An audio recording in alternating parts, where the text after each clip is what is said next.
de los reyes católicos a los Austrias. Básicamente desde el siglo XV, cuando empieza a crearse la monarquía hispánica y se empezará a crear el Imperio Español, hasta 1700, cuando muere el último descendiente de los reyes católicos de la Casa de Austria, y todo el Imperio Español en Latinoamérica, la actual Latinoamérica, se viene completamente abajo. Bien, en primer lugar, el punto que nos ha ocupado, la primera etapa sería la creación de esta monarquía hispánica que llegará a ser imperio, protagonizada por los reyes católicos, Isabel y Fernando. En primer lugar, tenemos que saber de dónde viene España como conjunto, la monarquía hispánica, ¿de dónde sale? Pues proviene de la unión dinástica en 1469 entre Fernando de Aragón y Isabel de España. Son dos reyes de una dinastía trastámara, ¿vale? Tienen el mismo apellido. Son dos reyes que son primos lejanos, que en 1469 se van a casar, van a contraer matrimonio. Este, lógicamente, no es ni mucho menos un matrimonio por amor, pero tampoco es un matrimonio al uso simplemente por cuestiones políticas, sino que es un matrimonio forzado de alianza, porque tanto el reino de Aragón como el reino de Castilla, como hemos visto en el último punto del último tema, han vivido a finales del siglo XV conflictos con la nobleza. Hemos dicho que en Castilla los conflictos con la nobleza han servido para reforzar todavía más el poder del rey, y que en Aragón los conflictos con la nobleza han servido para demostrar todavía más que el rey aragonés no puede ser un rey absoluto, sino que tiene que pactar con sus nobles y con sus ciudades. Pues bien, ambos reyes, amenazados por una presencia nobiliaria demasiado poderosa, de hecho en el caso de Castilla, los nobles llegan a apoyar a otra candidata al trono, que no es ella, cuando muere su hermano Enrique IV, y hay una pequeña guerra civil. Esa necesidad de los reyes de tener un aliado en la misma circunstancia que él y que ella, con unos nobles levantiscos y necesidad de reforzar su poder, es la que lleva a Isabel y Fernando a casarse, contraer matrimonio en 1469. ¿Por qué llamamos a esto una unión dinástica? El concepto de unión dinástica es muy importante porque, sobre el papel, el matrimonio de estos dos reyes no supone ni muchísimo menos la integración de sus dos reinos, sino que Castilla y Aragón van a ser dos reinos que componen un nuevo concepto, como es la monarquía hispánica, pero que van a ser independientes todavía. Es decir, la unión dinástica supone la unión de las dos ramas de la familia trastámara, pero no la unión todavía, la integración en un mismo reino de Castilla y de Aragón, dado que Castilla, mientras vivan los reyes católicos, será territorio único de Isabel, y Aragón será territorio único de Fernando. Ambos reinos van a mantener su independencia, su rey y sus leyes, al menos hasta que lleguen los sucesores de los reyes católicos. Mientras gobiernan y viven los reyes católicos, la monarquía hispánica será una unión de dos reinos que siguen actuando de forma independiente, lógicamente coordinada, pero Isabel no puede decidir nada en Aragón porque es reino de su marido, y Fernando no puede decidir nada en Castilla porque es reino de su esposa.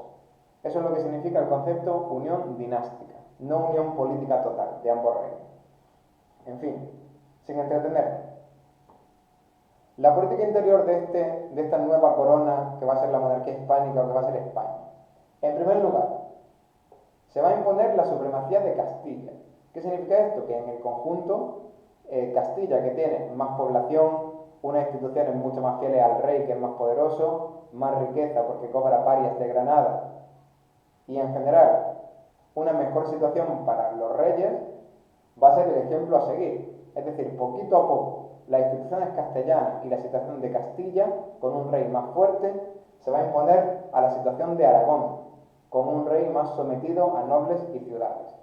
Castilla, evidentemente, es el mejor ejemplo para lo que intentan construir los reyes católicos.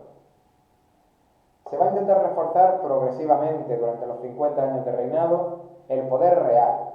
¿Cómo? Los reyes se van a aliar con los que tienen el poder de verdad en la sociedad, que son los nobles y la Iglesia. Los reyes católicos van a prometer a los nobles enormes latifundios cuando caiga el reino de Castilla y va a prometer a la Iglesia enormes privilegios cuando toda España sea católica. Al fin y al cabo ellos son los reyes católicos. Por tanto, el poder real se refuerza a través de sus propias instituciones y a través de la alianza con nobles y clero. Imaginad lo que supone esto para el pueblo llano, que queda completamente al margen, lo cual tendrá consecuencias. Los reyes católicos van a crear el primer ejército permanente de la historia de España, desde Roma. ¿Qué significa ejército permanente? Que el ejército real no va a ser un ejército de leva, un ejército que se reclute entre el campesinado sin entrenamiento cada vez que es necesario combatir, sino que la columna vertebral de ese ejército va a ser un ejército profesional, que cobra un salario por el hecho de ser soldado y que en tiempo de paz se entrena, para que cuando llegue el tiempo de guerra sea muchísimo más eficiente en combate.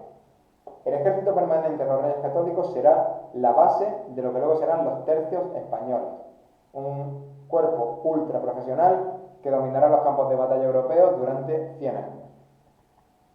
Bien. También van a crear los reyes católicos un cuerpo fiel de funcionarios. Hablaremos de los funcionarios un poco más adelante. Nos interesa especialmente la uniformidad religiosa. ¿Qué significa la uniformidad religiosa? Significa evidentemente el interés de los reyes católicos, que ganan ese sobrenombre por su buenísima relación con la Iglesia Católica, con el Papa, porque toda España tenga la misma religión. En España ya sabemos que conviven tres religiones, cristianismo, islam y judaísmo, y los reyes católicos se deciden a barrer de la península las dos religiones que no son cristianas. ¿Cómo se va a hacer esto? Muy sencillo. Cuando se conquiste Granada, lo cual ocurrirá de forma muy sencilla, lo veremos ahora, en 1492 se declarará la expulsión de los judíos. Todos los judíos que vivan en España, Portugal queda aparte, tienen que abandonar sus costas. ¿Por qué hacen esto los reyes? Primero, por el motivo de la uniformidad religiosa, y segundo, porque los judíos son muy ricos. Tienen que irse solo con lo que puedan portar encima. Por tanto, dejan enormes posesiones para los reyes, los cuales utilizarán principalmente en reforzar su poder y en pagar el ejército permanente. Los judíos en 1492 expulsados. Se marchan la mayoría al norte de África. Y los mudéjares, los musulmanes que viven bajo autoridad cristiana, los que sean conquistados también en el Reino de Granada, a esto se les dará un pequeño margen más, hasta 1502, para convertirse al cristianismo forzosamente o coger el mismo camino que los judíos, que también tuvieron oportunidad de convertirse al cristianismo, y marcharse de España. Así, entre 1492 con los judíos y 1502 con los musulmanes, los mudéjares, todo el que no sea cristiano, porque no ha querido convertirse, tiene que abandonar la península. Y si no, pues será prendido y ¿qué le ocurrirá? Caerá en manos de la Inquisición. La Inquisición es una institución creada en el Reino de Aragón anteriormente, que ahora se generaliza a toda España. La Inquisición básicamente es un cuerpo político, porque obedece el mandato de los reyes, pero disfrazado de religiosidad. Los inquisidores son monjes que supuestamente existen para vigilar a los conversos. Los judíos y los musulmanes que no han querido marcharse y se han convertido al cristianismo, la Inquisición les vigila para ver si su conversión es sincera, si continúan con sus ritos o si a los reyes les interesa más quedarse con sus propiedades que sean buenos cristianos, pues pueden ser juzgados, quemados en la hoguera y todas sus posesiones incautadas. O sea que la Inquisición es un mecanismo muy útil para la uniformidad religiosa. Con respecto al Estado moderno, la formación de un Estado moderno que será la monarquía hispánica. Básicamente, va a ir en varias líneas sencillas. Lo primero, los consejos. Los antiguos consejos territoriales, que ya sabemos que en Aragón tenían mucho poder, protagonizados por los nobles y las ciudades, y en Castilla tenían menos poder, pero seguían existiendo, van a ser reorganizados. ¿Cómo? Básicamente, los consejos protagonizados por nobles van a ser marginados se les van a reducir muchísimo sus funciones. El Consejo de Castilla, por ejemplo, las Cortes de Castilla, van a quedar con una única función, que es jurar al príncipe de Asturias, al heredero. Cuando nace el hijo del rey, se presenta ante las Cortes de Castilla o el Consejo de Castilla y ellos juran la lealtad a él. Así de sencillo. Y a veces recaudar algún impuesto extraordinario, pero esto es muy complicado. Los nobles siempre se niegan a pagar impuestos, o sea que esto prácticamente queda en nada. Se margina a los consejos y las cortes tradicionales y se crean consejos nuevos. ¿Cómo? Dotándose de funcionarios. Un funcionario es un plebeyo que tiene cierta formación porque es burgués normalmente y que va a ser más leal al rey que los nobles, primero porque es menos poderoso, con menos que ganar si se subleva contra ellos, y segundo, porque cobra un salario. Los funcionarios, evidentemente, suelen ser leales a quien les paga el sueldo, mientras que los nobles nunca eran del todo de fiar. Por eso, los reyes, colocando en sus principales puestos de asesoría o de consejo a funcionarios y retirando a la nobleza, consiguen limitar el poder de los nobles y conseguir una administración centralizada más eficiente. Bien, en cuanto a los nuevos cargos, en la misma línea del funcionariado, los reyes católicos van a crear nuevos cargos que son el secretario real, básicamente como un ministro de la actualidad, que informa al rey sobre una cuestión en concreto, sea economía, sea guerra, para que el rey esté perfectamente asesorado en todos los campos. El virrey básicamente sirve para cumplir las funciones del rey cuando el rey no está en ese territorio. ¿Para qué funciona esto originalmente? Fácil. Dado que por la unión dinástica un rey no lo es del otro reino, cuando los dos reyes están, por ejemplo, en Castilla, en Aragón queda vacante el puesto real. Ahí se nombra un virrey. Este evidentemente sí es noble, porque para cumplir las funciones de un rey tienes que tener sangre azul. Para eso sirve inicialmente un virrey, para cuando alguno de los reyes sale de su reino propio, cumplir las funciones del rey en su nombre. Después, evidentemente, cuando se conquisten nuevos territorios en América, se crearán nuevos virreinatos para cumplir el papel del rey en unos territorios tan alejados como las colonias americanas. Para esto se crean esta serie de cargos. También los corregidores, que serían como alcaldes en las ciudades, alcaldes y recaudadores de impuestos, también burgueses, porque conocen mejor la situación de la ciudad, que es donde viven, trabajan y pagan impuestos, mientras que los nobles solían vivir en el campo, en grandes señoríos territoriales. Y por último, merece la pena mencionar el sistema de insaculación que se daba en los municipios de Aragón, que básicamente era: en Aragón el poder del rey no era suficiente para designar a los alcaldes a su voluntad, así que se busca una especie de trampilla. Básicamente, con el sistema de insaculación, serán las ciudades quienes elijan a sus alcaldes, sí, pero tienen que elegirlas entre una lista de 3 candidatos proporcionadas por el rey. Por tanto, el rey proporciona 3 candidatos y le da igual quién de los 3 sea elegido, porque va a ser un funcionario leal a él mismo. Sistema de insaculación. Y por último, en cuanto al Estado moderno, se crea la Santa Hermandad. La Santa Hermandad es un cuerpo policial, una milicia, dedicada principalmente a vigilar los caminos, al menos en la teoría. En la teoría, la Santa Hermandad, compuesta por gente del pueblo, gente voluntaria que cobra un pequeño sueldo, vigila los caminos porque el comercio entre ambos reinos es muy importante. En la práctica, la Santa Hermandad supone una especie de ejército privado de los reyes. Si los reyes necesitan reclutar un gran ejército, no les sirve como su ejército permanente. Tienen que recurrir a los nobles para que aporten sus ejércitos privados. Así que la Santa Hermandad, además de vigilar los caminos en tiempos de paz, si en algún momento algún noble se sublevase contra los reyes tendrían un cuerpo militar bastante competente para protegerles, que es la Santa Hermandad. Pero en teoría su función es la protección de los caminos, del comercio y de los viajeros entre ambos reinos y con el extranjero. Bien, lo más importante sin ninguna duda del tema de los reyes católicos, la política exterior y su implantación en América. La política exterior de los reyes católicos va a suponer que quien herede el trono de España no solo va a tener las posesiones españolas, sino un vasto imperio en Europa y en América. ¿Cómo se consigue esto? Por pasos. En primer lugar, los reyes católicos, Castilla y Aragón, buscan la unificación de la península. ¿Cómo se unifica la península? Pues evidentemente conquistándola cuando sea posible y si no con alianzas. En primer lugar, Castilla y Aragón con una alianza matrimonial se unifica. En segundo lugar, en 1492, con una campaña militar irresistible por parte de Granada, el reino nazarí de Granada es conquistado e incorporado al reino de Castilla.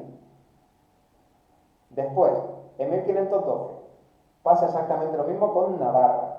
Navarra ya vimos que había quedado encajonada aquí y había buscado la alianza con Francia, pues en 1512 el reino de Aragón, decidido a no tener en retaguardia a un enemigo, conquista el reino de Navarra.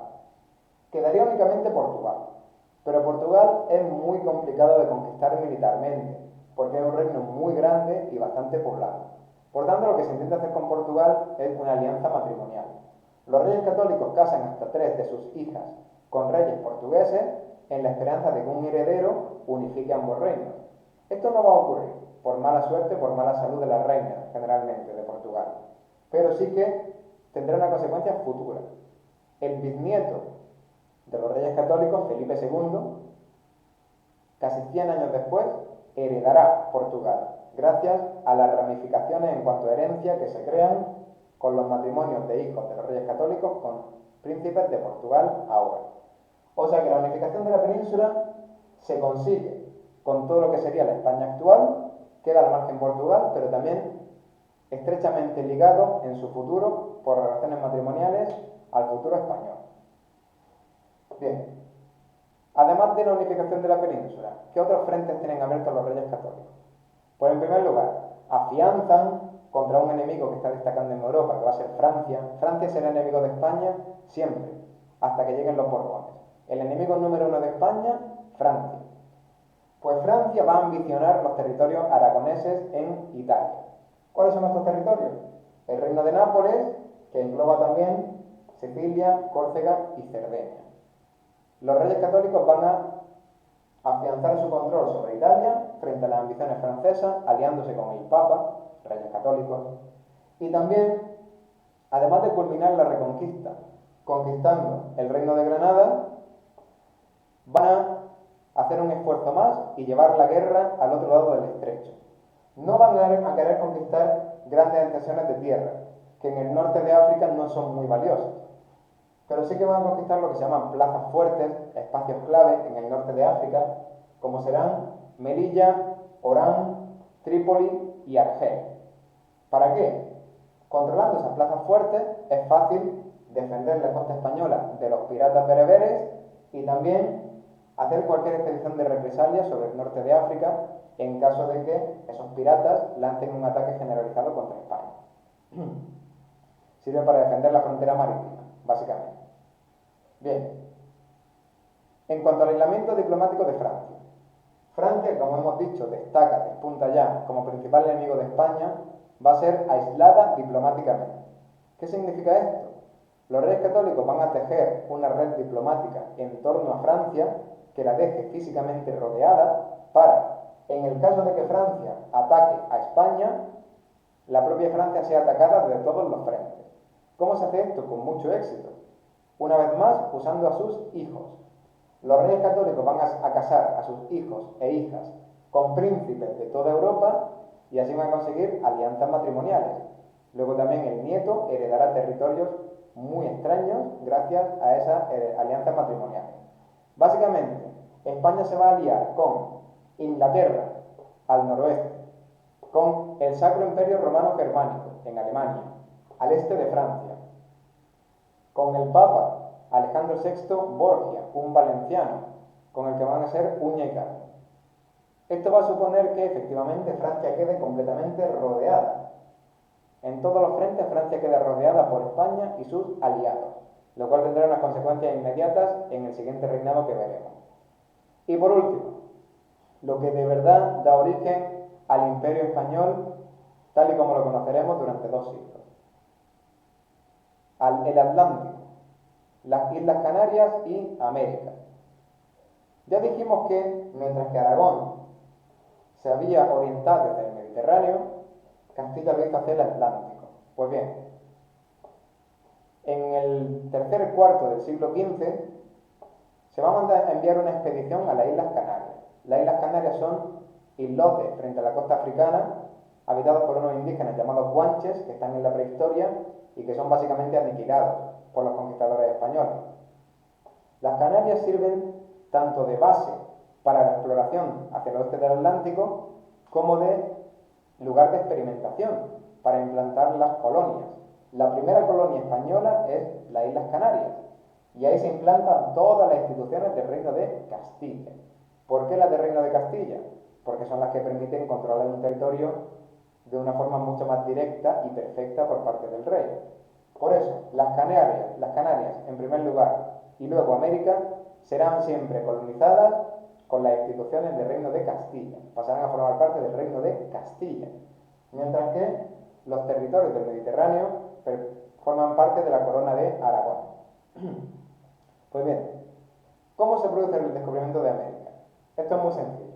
Básicamente, Portugal y Castilla buscan una vía comercial hacia la India para traer especias, seda. ¿Por qué? Porque la vía del Mediterráneo ha quedado cortada. Los turcos, musulmanes, los otomanos han conquistado Constantinopla y al caer el Imperio Bizantino ya no hay comunicación entre la Europa cristiana y Asia. Hay que buscarla por mar. ¿Cómo se va a buscar esta vía? Castilla y Portugal van a intentar rodear África por el sur hasta llegar a la India. Efectivamente, ese viaje se puede hacer, pero es muy largo y muy lento. Aún así, provechoso. Se hace. En 1479, Castilla y Portugal se pelean por comerciar con la India, bordeando África, y piden el arbitraje del Papa. El Papa básicamente divide el mundo en dos. Dice que lo que hay al oriente es de Portugal, lo que hay al occidente es de Castilla. ¿De acuerdo? Por el momento puede funcionar así. Básicamente eso dejaría la India como territorio para comerciar de Portugal y China y el Zipango, que es Japón, como territorio para comerciar con Castilla. No merece la pena pelearse demasiado porque son territorios muy lejanos a los que es difícil llegar. Pero en 1492 aparece Cristóbal Colón.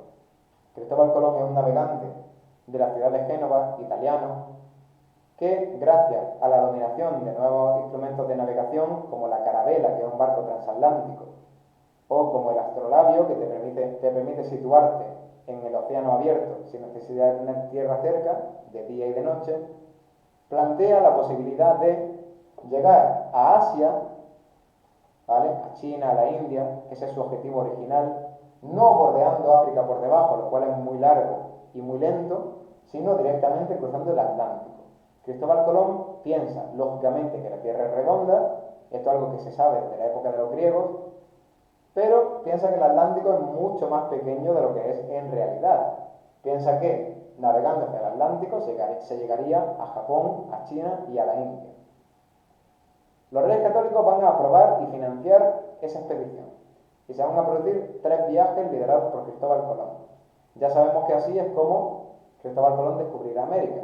Primero, la isla de la Española, que es Cuba, Haití, República Dominicana, básicamente el Caribe, y desde ahí ya España se implantará en Norteamérica con Florida, en el actual México, derrotando a los aztecas, en Sudamérica, derrotando a los incas, etc.